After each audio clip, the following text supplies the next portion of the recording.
If that's not the definition of fat shaming, then I don't know what is. He qualified to compete. He should be allowed to compete. Anyone should be allowed to compete.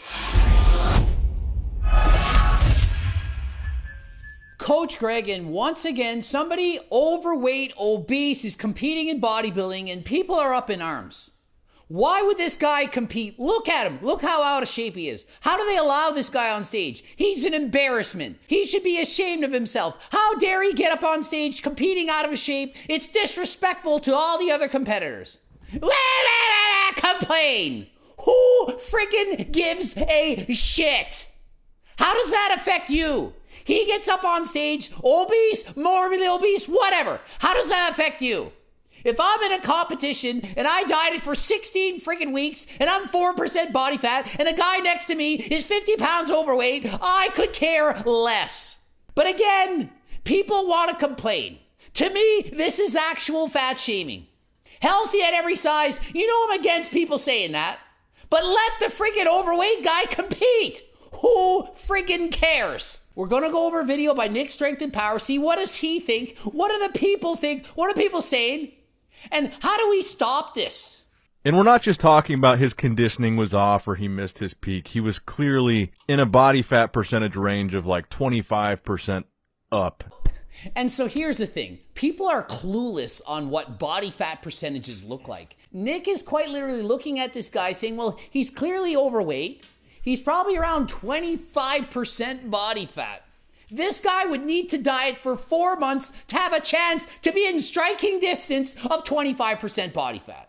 This guy is 40% body fat plus. He's quite literally very overweight, bordering on morbid obesity. I'm not fat shaming him, I'm being accurate.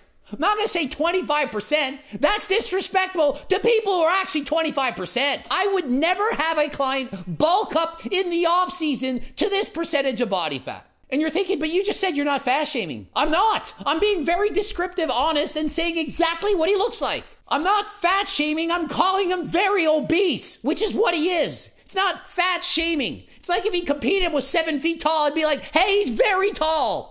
Oh, you're height shaming. No, I'm being descriptive. The reason why a lot of people are discussing this and some people are, I guess, upset about it is because this is NPC Nationals. Nationals is basically the biggest amateur bodybuilding competition there is. This is the cream of the crop, the best of the best. So how dare he show up in shape like that? That's disrespectful. Why do you care? Why does anyone care? To compete at Nationals, you have to qualify.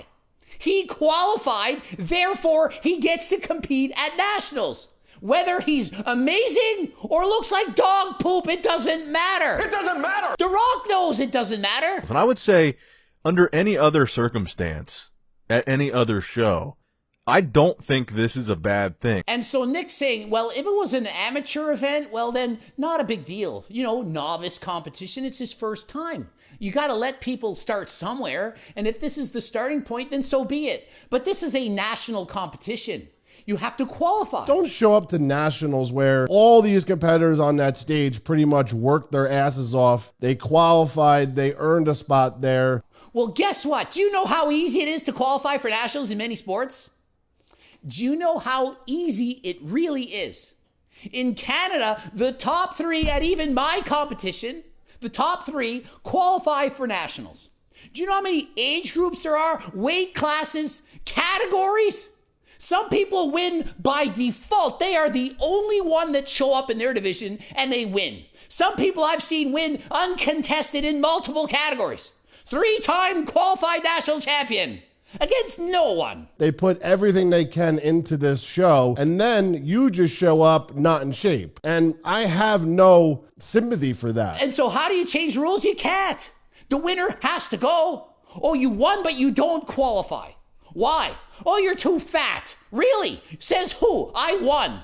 Well, says me. Oh, well, I'm going to skin fold caliper test you, pinch your belly fat. Oh, you have more than 1 inch, you can't compete? Ridiculous. What do you think you're going to do? Show up to the weigh-ins, the guy strips down to weigh in, and you look at him and say, you got too big of a belly, we're not letting you in the competition? That would be unlike the competitions in India where they said to competitors, you're off the stage for looking too freaking good. Did you see that? You can't compete. You got too much muscle.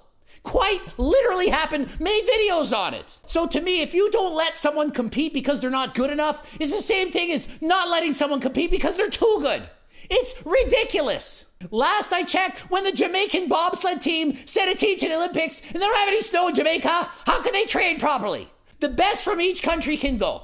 If your country has no water and you enter swimming, you compete, you get last place. You do the dog paddle and you swim across. You qualified, you're the best, you're going. You go to the national stage, you get last, so what? Oh, they're disrespecting bodybuilding. Why? Because they're not on a bunch of drugs and fat burners trying to get shredded to an unrealistically unhealthy body fat percentage. So who gives a shit if you look like shit? Compete for you. It doesn't matter. If you look amazing or look like garbage, be proud of yourself. And if you're willing to step on stage with that little itsy bitsy bikini, then so friggin' be it. Let the guy compete. If he did everything that he needed to do, and Ron made a good point, Ron Harris in his MD video, and maybe no one else was in his class, nobody else showed up to that show, and that show happened to be a national qualifier, and that's what got him to national, so maybe... And so just because he doesn't look the part, so what? It's kind of tough to turn away somebody that did qualify for the show. The bodybuilding industry as a whole needs to be more welcoming to people and not as judgmental. Like I said, I saw some really harsh comments toward this guy, and we don't know his situation. I saw that Ron even implied that maybe this guy was autistic. And so perhaps this is what makes him happy.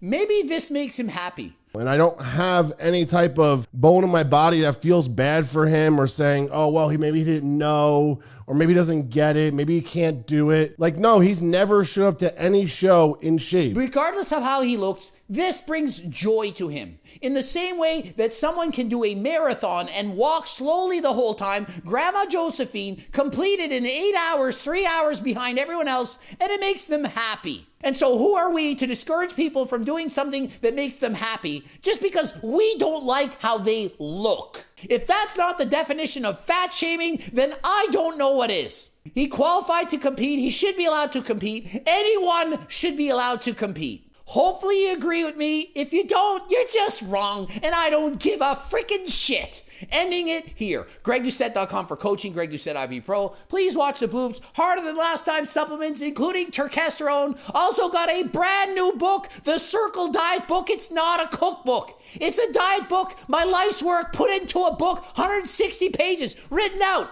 How do you diet? The secrets, how to lose weight and keep it off for the rest of your life. Subscribe, click the bell button, comment for the algorithm, and until next time, I'm out.